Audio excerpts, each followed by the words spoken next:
సోదరి సోదరులారా, అందరికీ నమస్కారం. మనం సిపిఎం పార్టీ నర్రా రమేష్ గారితో ఉన్నాం. అనేక సంవత్సరాలు ఎస్ఎఫ్ఐలో, స్టూడెంట్ ఫెడరేషన్ ఆఫ్ ఇండియా ఎస్ఎఫ్ఐలో పనిచేశారు. అదేవిధంగా డివైఎఫ్ఐలో కూడా చాలా కీలకమైనటువంటి బాధ్యతలు నిర్వర్తించారు. దాని తర్వాత కార్మిక విభాగమైనటువంటి సిఐటిలో కూడా చాలా కాలంగా పనిచేస్తూ ఉన్నారు. ప్రస్తుతం Khammam two town party, Khammam నగర పార్టీలో పనిచేస్తున్నటువంటి నర్రా రమేష్ గారితో ఉన్నాం. కామ్రేడ్ నమస్తే. నమస్తే. కామ్రేడ్, కుటుంబ వివరాలు చెప్పండి. మా అమ్మగారి పేరు నర్రా లక్ష్మీ నరసమ్మ, నాన్నగారి పేరు నర్రా ముత్తయ్య. మా పెద్దన్నయ్య నాగేశ్వరరావు గారు, మా రెండో అన్నయ్య నర్రా కృష్ణమూర్తి, మూడో అన్నయ్య నర్రా వెంకన్న, అక్క లక్ష్మి, చుట్టాకులు లక్ష్మి. ఇప్పుడు కామ్రేడ్ చెప్పండి. నాన్న ఫ్యాక్టరీ కార్మికుడు, అమ్మ కొంతకాలం పాన్ షాప్ నడిపేది, తర్వాత గృహిణిగా ఇంట్లోనే ఉండేది. కామ్రేడ్ చెప్పండి, మీ ఎడ్యుకేషన్కి సంబంధించిన వివరాలు, ఎక్కడెక్కడ మీ విద్య కొనసాగిందో చెప్పండి. నాది ఖమ్మం గాంధీనగర్ హై స్కూల్లో నేను 6th క్లాస్ 7th క్లాస్ వరకు చదివాను. 7th అయిన తర్వాతకి డైరెక్ట్గా 10th క్లాస్ ఎగ్జామ్ రాసి పాస్ అయ్యాను. ఖమ్మం నయాబజార్ కాలేజీలో intermediate first year second year చదివి పాస్ అయ్యాను. డిగ్రీ ఎస్ఆర్ఎన్ సిద్ధారెడ్డి కాలేజీలో డిగ్రీ పూర్తి చేశాను. ఏ group comrade? BA EPP. BA EPP, economics, political science, political public administration. చెప్పండి. నేను పార్టీలో పూర్తికాలం కార్యకర్తగా ఉండటం వలన లా ఒక వృత్తి విద్యా కోర్సు చదవటానికి లేదని అప్పుడు మాకు ఇన్ఛార్జ్గా ఉన్నటువంటి ఎం సుబ్బారావు గారు చెప్పారు. అందువల్ల లా కాలేజీని సెకండ్ ఇయర్లో డిస్కంటిన్యూ చేశాను. సార్ చెప్పండి, ఉద్యమం పట్ల ఆకర్షితులు ఎలా అయ్యారు, ఎప్పుడు వచ్చారు ఆర్గనైజేషన్లోకి? మా అన్నయ్య నర్రా వెంకన్న గారిని పార్టీలో చాలా క్రియాశీలక కార్యకర్తగా 3 టౌన్ సుభాష్ చంద్రబోస్ ఏరియాలో ఉండేవాడు. అక్కడ కొండలు పగలేసినం, బండలన్నీ పిండినం, మా కండల కంకరగా. సార్ చెప్పండి, పార్టీలోకి ఎలా ఆకర్షితులయ్యారు? నా చిన్న వయసులో మా ప్రాంతంలో సుభాష్ చంద్రబోస్ ఏరియాలో అక్కడ అశోక్ రెడ్డి గారు అని చెప్పి, సుభాష్ చంద్రబోస్ బోస్ బొమ్మ centre, Khammam 3 town area, market area. అక్కడ అశోక్ రెడ్డి గారని పార్టీ బాధ్యుడు, బాగా పాటలు పాడతాడు, కంఠం కూడా అద్భుతంగా ఉంటుంది. ఆయన అక్కడ కూర్చొని పాటలు పాడుతుంటే, కొండలు పగలేసినం, బండలన్నీ పిండినం, మా నరాలే కంకరగా, కొండలు పగలేసినం, బండలన్నీ పిండినం, మా నరాలే మానెత్తురి కంకరుగా ప్రాజెక్టులు గట్టినం, శ్రమయబడిదిలో సిరియబడిదిరా అనే పాటలు పాడుతుంటే చాలా ఇన్స్పిరేషన్గా కంజర కొడుతూ పాటలు పాడుతుంటే వాళ్ళతోటి నా చిన్న వయసులో, బాల్య వయసులో వాళ్ళతో తిరుగుతూ ఆ పాటలు పాడుతూ ఉండేవాడిని. అట్లా వామపక్ష ఉద్యమం వైపు ఆకర్షితుడైన ఆ నేపథ్యంలోనే గాంధీనగర్ హై స్కూల్లో చదువుకునే రోజుల్లో 6వ తరగతి ఎన్నికల్లో పోటీ చేసి విజయం చేసి విద్యార్థి సంఘ ఎన్నికల్లో ఎస్ఎఫ్ఐగా అది తొలేడుగా ఎస్ఎఫ్ఐ ఆర్గనైజేషన్. పార్టీ కుటుంబాలైనా కూడా మీరు డైరెక్ట్గా యాక్టివిటీలో ఉన్నది ఫస్ట్ స్టార్టింగ్ లీడర్గా ఎంటర్ అయిన సందర్భం. అవును సార్ చెప్పండి, మీరు స్టూడెంట్ యూనియన్ లీడర్గా గెలిచారు హై స్కూల్ లెవెల్లోనే. ప్రధానంగా ఆ రోజులలో హై స్కూల్లో ఏం సమస్యలు ఉండేవి, అప్పుడున్న పరిస్థితులు చెప్పండి. ప్రధానంగా విద్యకి నిధులు తక్కువ కేటాయించడం వల్ల టీచర్స్ కొరత తీవ్రంగా ఉండేది. లెక్కల టీచర్ ఉంటే సైన్స్ టీచర్ ఉండేవాళ్ళు కాదు, ఇంగ్లీష్ టీచర్ ఉంటే మ్యాథ్స్ టీచర్ ఉండేటువంటి పరిస్థితి. ఈ స్థితిలో మేము ఖమ్మం గాంధీనగర్ హై స్కూల్ నుంచి ఎస్ఎఫ్ఐ ఆధ్వర్యంలో కలెక్టరేట్ దాకా ప్రదర్శనగా తీసుకెళ్ళి చిన్న వయసులోనే 6వ తరగతిలోనే ఓ పెద్ద ప్రదర్శన నిర్వహించడం జరిగింది. ఇట్లా ప్రతి స్కూల్లో దరిదాపు పాఠ్యపుస్తకాల కొరత, టీచర్స్ లేకపోవటం, కనీసం బ్లాక్ బోర్డు కూడా లేకపోవటం అనేటువంటిది కొన్ని స్కూల్లో ఉండి, అట్లాగే క్రీడా స్థలాలు అనేటువంటి అసలు శుభ్రంగా ఉండేవి కాదు. క్రీడా స్థలాలు కొరతగా ఉండేవి, తక్కువగా ఉండేది. కొన్ని స్కూల్స్కే ఉండేది. వాటిల్లో శుభ్రత ఉండేది కాదు. ఈ పరిస్థితి స్కూళ్ళల్లో ఉండేది. సార్ చెప్పండి, ఆ రోజులలో మీరు ఎస్ఎఫ్ఐ లీడర్గా ఎంటర్ అయినటువంటి రోజులలో 1980 దశకంలో ప్రభుత్వ విద్య, ప్రైవేట్ విద్య ఎలా ఉన్నది? ప్రైవేట్ పాఠశాలలో చదివేటువంటి విద్యార్థులు యూనిఫామ్స్, షూస్ అనేక రకాలుగా వాళ్ళకి టీచర్సు, ప్రైవేట్ క్లాసు ఈ రకంగా ప్రత్యేకమైనటువంటి శ్రద్ధ తీసుకునేవారు. ఆ రకంగా ప్రైవేట్ స్కూల్లో విద్యా సౌకర్యాలు మెరుగ్గా ఉండి విద్య కూడా నాణ్యతగా ఉండేటువంటి పరిస్థితి ఉండేది. ప్రభుత్వ పాఠశాలలో కూడా నాణ్యతగా బోధించగలిగేటువంటి ప్రభుత్వ ఉపాధ్యాయులు ఉన్నప్పటికీ అన్ని సబ్జెక్టులకు సంబంధించినటువంటి టీచర్స్ ఉండేటువంటి వాళ్ళు కాదు. ఇందా చెప్పినట్టుగా క్రీడా స్థలాలు, బ్లాక్ బోర్డ్స్ ఇవి సరిగ్గా ఉండేటువంటి పరిస్థితి కాదు. అందుకని ఈ స్థితికి కారణం విద్యారంగానికి ఎక్కువ నిధులు కేటాయించుకోవటం అనేది గమనించాల్సింది కోరుతున్నాను. కాబట్టి చెప్పండి, 10th క్లాస్ దాకా అక్కడ గాంధీనగర్ స్కూల్లో చదివారు. తర్వాత ఇంటర్మీడియట్ ఎక్కడ జాయిన్ అయ్యారు? విద్యార్థి ఉద్యమంలో మీ పాత్ర ఏంటి అప్పుడు? నేను గాంధీనగర్ స్కూల్లో 7వ తరగతి వరకు చదివాను. ఖమ్మం రిక్కా బజార్ స్కూల్లో నుంచి ప్రైవేట్గా 10వ తరగతి డైరెక్ట్ 7th to 10th రాశాను. రాసి పాస్ అయ్యాను. తర్వాత నయాబజార్ కాలేజీలో intermediate first year, second year పూర్తి చేశాను. అక్కడ ఎస్ఎఫ్ఐ బాధ్యతల్లో విద్యార్థి సంఘ ఎన్నికల్లో ఎస్ఎఫ్ఐని గెలిపించడానికి కృషి చేయడం జరిగింది.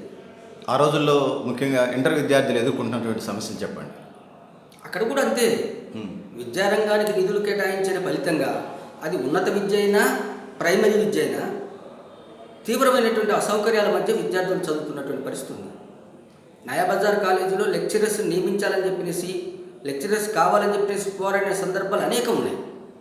అట్లాగే అక్కడ ఆ రోజుల్లో పాఠ్య పుస్తకాలు కూడా ఇంటర్మీడియట్ సంబంధించినటువంటి విద్యార్థులకి ఆరకొరగా అందేటువంటి పరిస్థితి ఉండేది. దీనికి వ్యతిరేకంగా మేము విద్యార్థులందరినీ సమీకరించి పోరాడేటువంటి వాళ్ళం. ఆ రోజు స్కాలర్షిప్లు విద్యార్థులకి ఇవ్వడానికి కూడా సక్రమంగా సరైన టైంలో అందేటువంటి పరిస్థితి కాదు. అందుకని త్వరగా విద్యార్థులకు, పేద విద్యార్థులకు ఇచ్చేటువంటి స్కాలర్షిప్ మంజూరు చేయాలని చెప్పేసి కూడా అనేక ఆందోళనలు, పోరాటాలు నయాబజార్ కాలేజీలో కూడా చేశాం. డిగ్రీ ఎక్కడ చేశారు? అప్పుడు ఉన్నటువంటి విద్యార్థుల కోసం ఉన్నటువంటి సాధక బాధకాలు చెప్పండి. Degree first year, second year, third year Khammam Siddhareddy కాలేజీలో చేశాను. మీరు వెళ్ళినాటికే సిద్ధారెడ్డి కాలేజీ ఎస్ఎఫ్ఐగా ఉండేదా? మీరు వెళ్ళిన తర్వాత ఎస్ఎఫ్ఐ కాలేజీగా మారిందా? నాకంటే ముందు ఆ కాలేజీ ఆవిర్భవించిన కాంచి దరిదాపు ఎస్ఎఫ్ఐ ఏ సంవత్సరం కూడా ఓడిపోయినటువంటి పరిస్థితి లేదు. ఎస్ఎఫ్ఐ కేర్ ఆఫ్ అడ్రస్గా ఉండేది సిద్ధారెడ్డి కాలేజీ. ఒకటి అరా ఏమన్నా ప్యానెల్లో అభ్యర్థులు ఒకళ్ళిద్దరు ఓడిపోవచ్చు, కానీ మొత్తం ప్యానెల్ అంతా ఎస్ఎఫ్ఐ గెలుస్తూ ఉండేది మొదటి నుంచి. అయితే సిద్ధారెడ్డి కాలేజీలో ఆనాడు మేము చదువుకునే రోజుల్లో కూడా పెంకులు, రేకుల షెట్లు, పెంకులు, బెంగళూరు పెంకులు ఉన్నటువంటి గదుల్లో చదువుకున్నటువంటి పరిస్థితి ఉంది. కానీ గొప్ప లెక్చరర్స్ ఉన్నారు ఆ కాలేజీలో ఆనాడు. బిలాల్ అహ్మద్ గారు, శరభయ్య సారు, ఇట్లా అనేక మంది లెక్చరర్స్ అక్కడ మాకు చాలా హయ్యర్ ఎడ్యుకేషన్ అందించడానికి బాగా కృషి చేశారు. అయితే సిద్ధారెడ్డి కాలేజీలో ఒక ముందుకొచ్చిన పెద్ద తీవ్రమైన సమస్య ముందుకొచ్చింది. Siddhareddy college aided college. కొంత డబ్బు గవర్నమెంట్ ఇస్తుంది, డబ్బులు విద్యార్థుల దగ్గర నుంచి కొంత వీళ్ళు కలెక్ట్ చేస్తారు.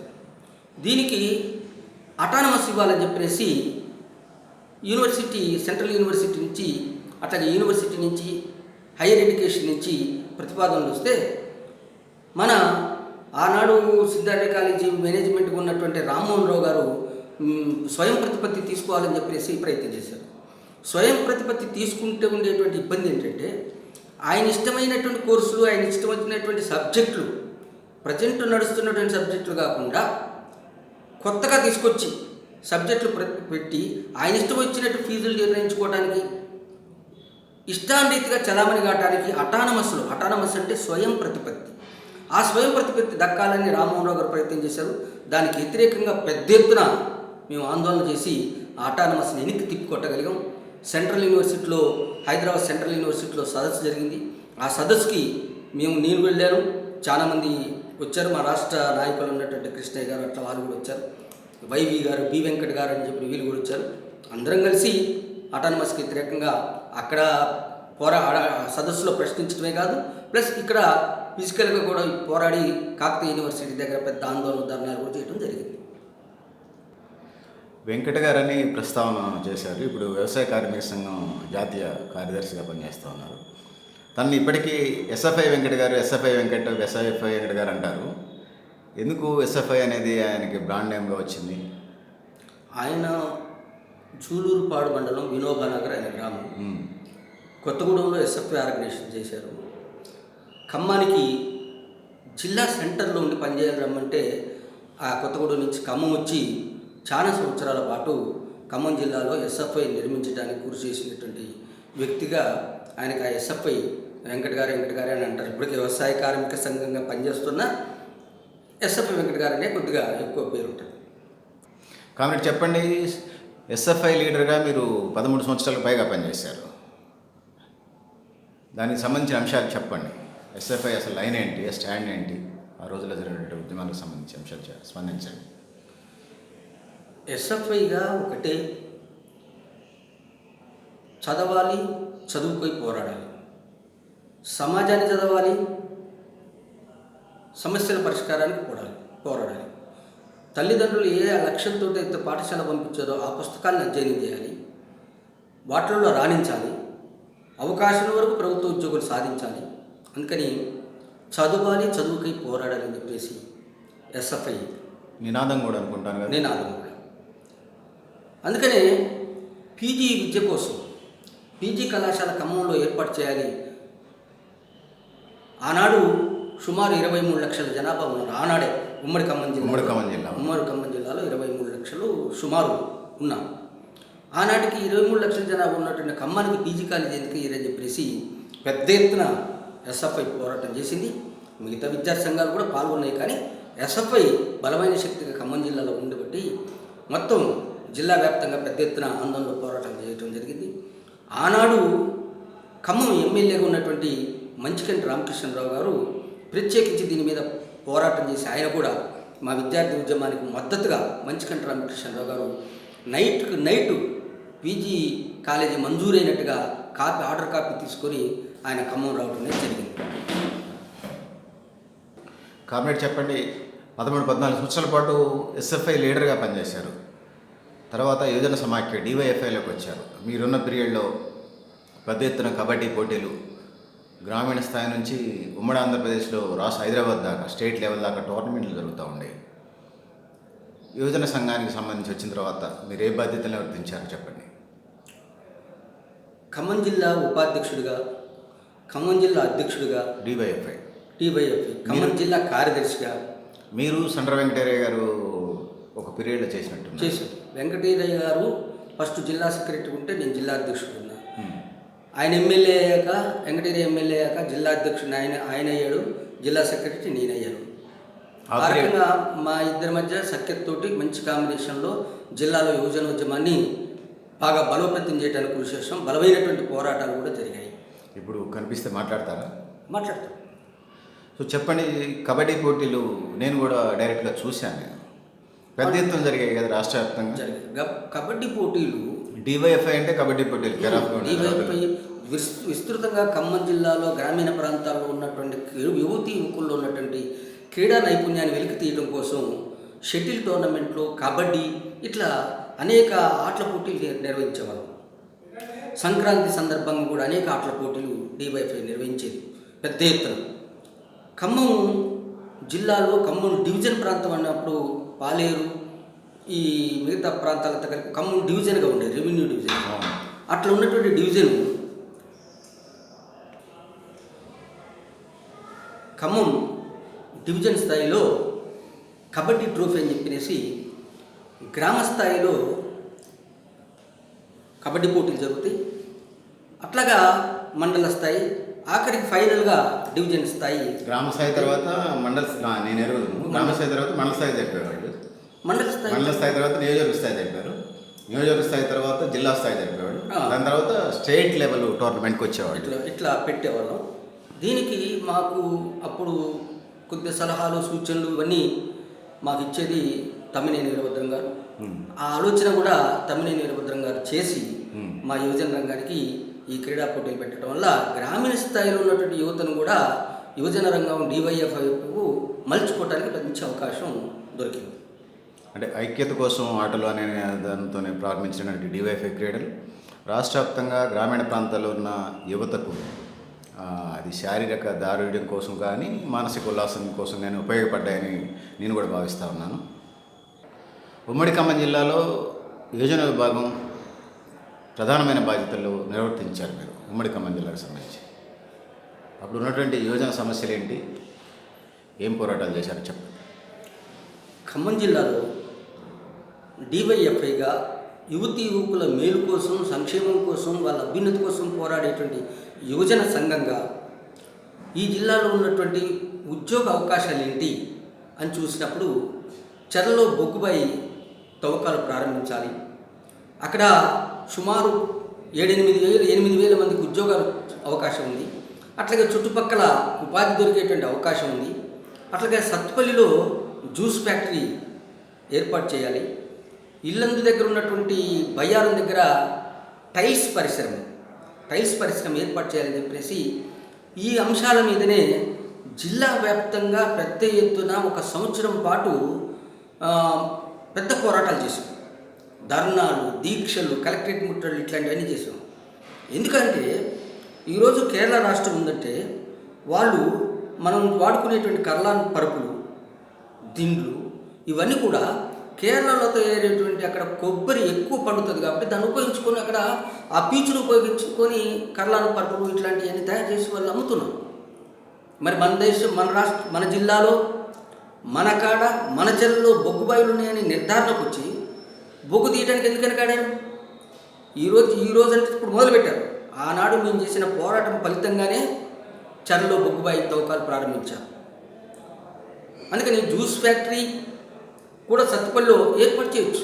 ఎందుకంటే చుట్టూ ఉన్నటువంటి ఏరియా అంతా కూడా అక్కడ జ్యూస్ ఫ్యాక్టరీలు తయారు చేయడానికి ఉన్నటువంటి పండ్లు ఫలాలు పండేటువంటి ఏరియా సరౌండింగ్ ఆంధ్ర ఉండటం వల్ల. అవును, సత్తుపల్లి, అశ్వరావుపేట, ఆంధ్రప్రదేశ్ సంబంధించిన ఏరియా, తిరువురు, ఏపీ, నూజివీడు అన్నీ దగ్గర పెద్ద ఎత్తున అక్కడ జ్యూస్ ఫ్యాక్టరీ పెట్టి అక్కడ ఉద్యోగ అవకాశాలు కల్పించే అవకాశం ఉంది. అంటే మీరు ఫైట్ చేస్తున్న టైంలో ఉమ్మడి ఆంధ్రప్రదేశ్గా ఉన్నది అది. ఉమ్మడి ఆంధ్రప్రదేశ్, ఉమ్మడి ఖమ్మం జిల్లాలో ఉన్నది. డివైఎఫ్ఐలో యువత కోసం చాలా కార్యక్రమాలు చేశారు మీరు. దాని తర్వాత సర్టెన్ పీరియడ్ వచ్చిన తర్వాత యూత్ అంటే కొన్ని రాజకీయ పార్టీల్లో 50 ఏళ్ళు వచ్చిన యూత్ అధ్యక్షుడిగా పనిచేస్తూ ఉంటారు.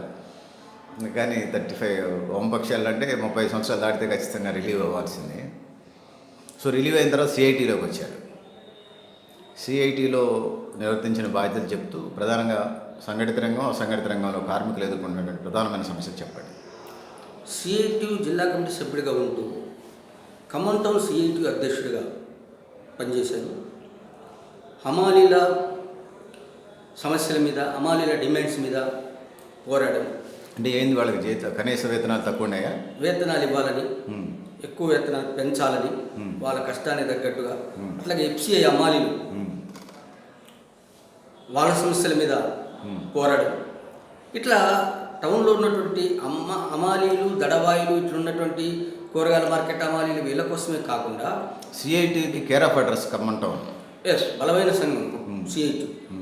అట్లాగే ఖమ్మంలో ఉన్నటువంటి ఎంప్లాయీస్ సమస్యల మీద రాష్ట్ర వ్యాప్తంగా కొన్ని విధాన నిర్ణయాలు తీసుకొని ప్రభుత్వ కార్యాలయాల్లో పనిచేసేటువంటి ఉద్యోగస్తులు వాళ్ళ ఉద్యోగ భద్రతకు ముప్పు కలిగేటటువంటి వ్యవహారాలు, నిర్ణయాలు తీసుకున్నప్పుడు వాటి మీద మేము చొరవ చేసి కరపత్రాలు వంచి మంచి మన్ననలు, ఉద్యోగస్తులు కూడా మంచి పని చేస్తున్నారండి, మంచి గవర్నమెంట్ పిచ్చి నిర్ణయాలు చేస్తుంది, మీరు మంచి ఆలోచన చేస్తారు, ఇది కరెక్ట్ అని చెప్పనేసి మేము పెట్టే సెమినార్లకి సదస్సులు కూడా పెద్ద ఎత్తున ప్రభుత్వ ఉద్యోగులు వచ్చేవారు. అంటే అసంఘటిత రంగం, సంఘటిత రంగం అలా నడుస్తూ ఉండేది. కామ్రేడ్ చెప్పండి, తమ్మినేని గారు ప్రత్యేక చొరవతోని మీ ఇద్దరి మధ్య అనుబంధం ఉంది అంటారు, నిజమేనా? ప్రత్యేకంగా తన పర్సనల్ ఇంట్రెస్ట్తోని ఇప్పుడున్నటువంటి ఖమ్మం నగరంలో సిపిఎం ఖమ్మం జిల్లా ఆఫీసు అది బాలాజీ నగర్, అది ఆ ప్రాంతంలో ఉండేది, పాత ఆర్డీఓ ఆఫీస్ లైన్లో. ప్రస్తుతం ఇప్పుడు ఉన్నటువంటి ఎన్ఎస్పి క్యాంప్కు షిఫ్ట్ అయ్యే క్రమంలో, షిఫ్ట్ అయిన తర్వాత తమ్మినేని భద్రం గారు ప్రత్యేక చొరవతో మిమ్మల్ని ఇక్కడ తీసుకొచ్చుకొని కార్పొరేటర్గా పోటీ చేయించారట, నిజమేనా?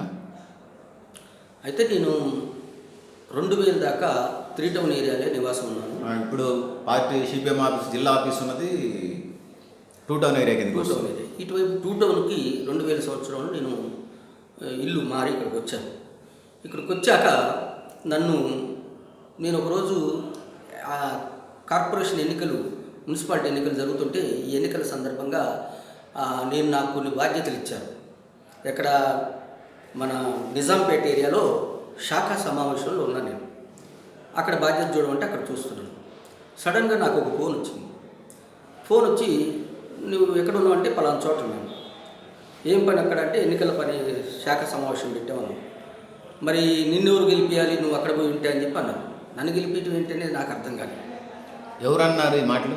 టిఎస్ ప్రసాద్ గారు. అంటే నువ్వు ముందు అర్జెంటుగా ఆఫీస్కి రమ్మని చెప్పినా సార్. తమ్మినేని గారు నా మొదటి నుంచి నాకు ధైర్యం, సపోర్టు అన్నీ ఉన్నటువంటి తమ్మినేని గారు. మీ మధ్య మంచి అనుబంధం ఉందా?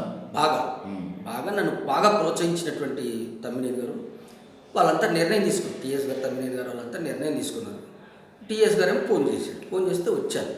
వస్తే ఈ పలానా ward Raparthi Nagar area, NSP camp, నాయి బ్రాహ్మణ కాలనీ ఏరియా 4వ వార్డు ఖమ్మం మున్సిపాలిటీ కిందకి వస్తుంది, అక్కడ నువ్వు పోటీ చేయాలని చెప్పేసి చెప్పారు. నేను సరేనండి, పార్టీ నిర్ణయమే నా నిర్ణయమే చెప్పాను. చేశాక నిలబడ్డాను. 2005లో ఎలక్షన్ జరిగినాయి. తమ్మినేని గారు మిమ్మల్ని ఎంట పెట్టుకొని మీరు తమ్మినేని గారు క్యాంపెయిన్లో ప్రత్యేకంగా మీ వార్డు మీద ప్రత్యేక ఫోకస్ పెట్టారనేది. తమ్మినేని గారు ప్రత్యేకించి తిరిగాడు. ఆయన అప్పటికే ఎమ్మెల్యే తమ్మినేని గారు. మీరు గెలిచినప్పుడు మున్సిపాలిటీ, అంటే ఇప్పుడు కార్పొరేషన్ అయింది, మీరు గెలిచినప్పుడు మున్సిపాలిటీగా ఉంది, ఖమ్మం మున్సిపాలిటీగా. అవును. చైర్మన్, చైర్పర్సన్ సిపిఎం అనుకుంటాను. సమీనా గారు.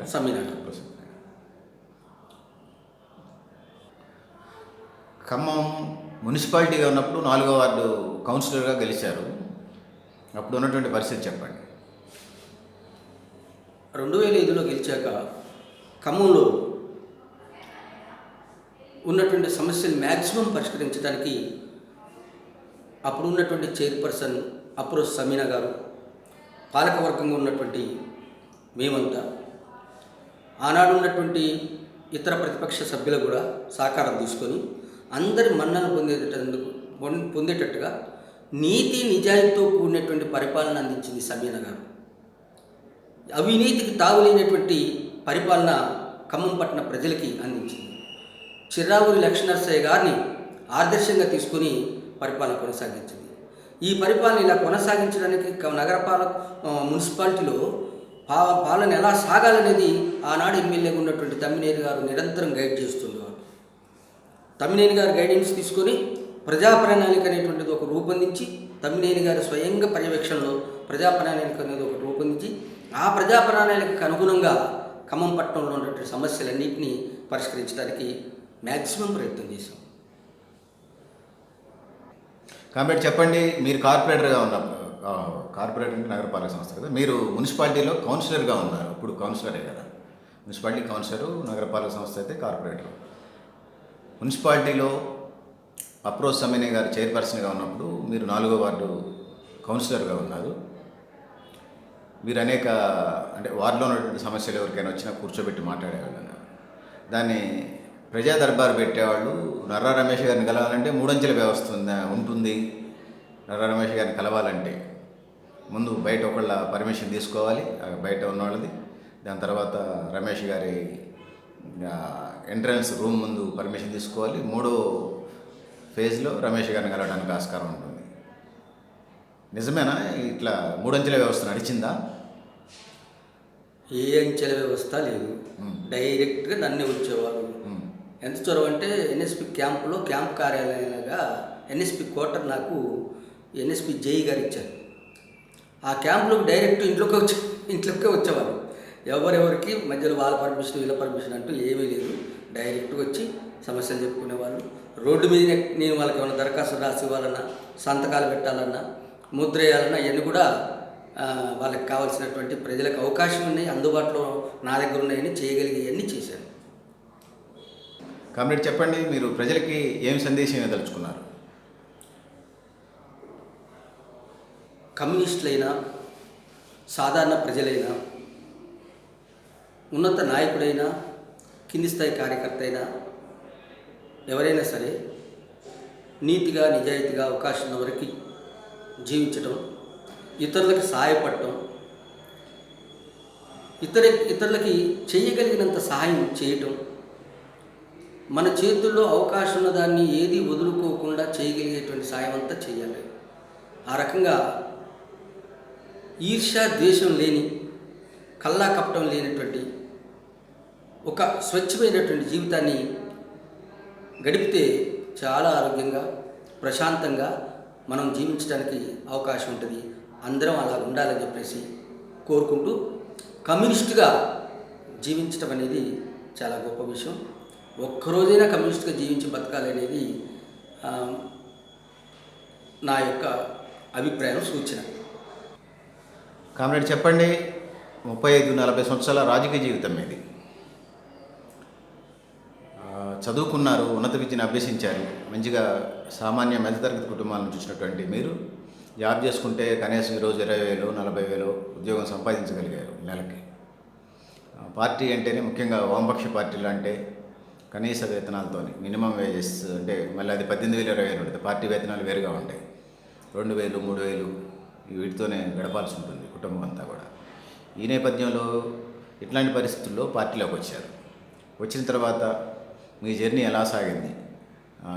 సీసీ రోడ్, సిమెంట్ రోడ్ లాగా సాగిందా, తార్ రోడ్ లాగా సాగిందా, లేకపోతే మట్టి రోడ్ లాగా సాగిందా, కంకర్ రోడ్ లాగా సాగిందా, లేకపోతే గతుకుల రోడ్డా, లేకపోతే ఫారెస్ట్ అడవిలో పోయేటువంటి ఇదిలాగా సాగింది? ఎలా సాగింది అనిపించింది మీ రాజకీయ జీవితం 35-40 సంవత్సరాలలో?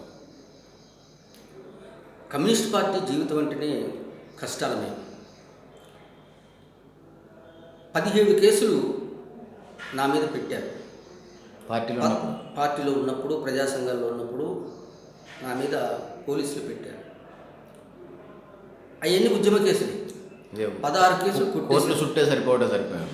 16 కేసులు కొట్టేశారు. 17వ కేసు ఇప్పుడు నడుస్తుంది. ఓకే. అందుకని జర్నీ ఎలా సాగిందో చెప్పండి.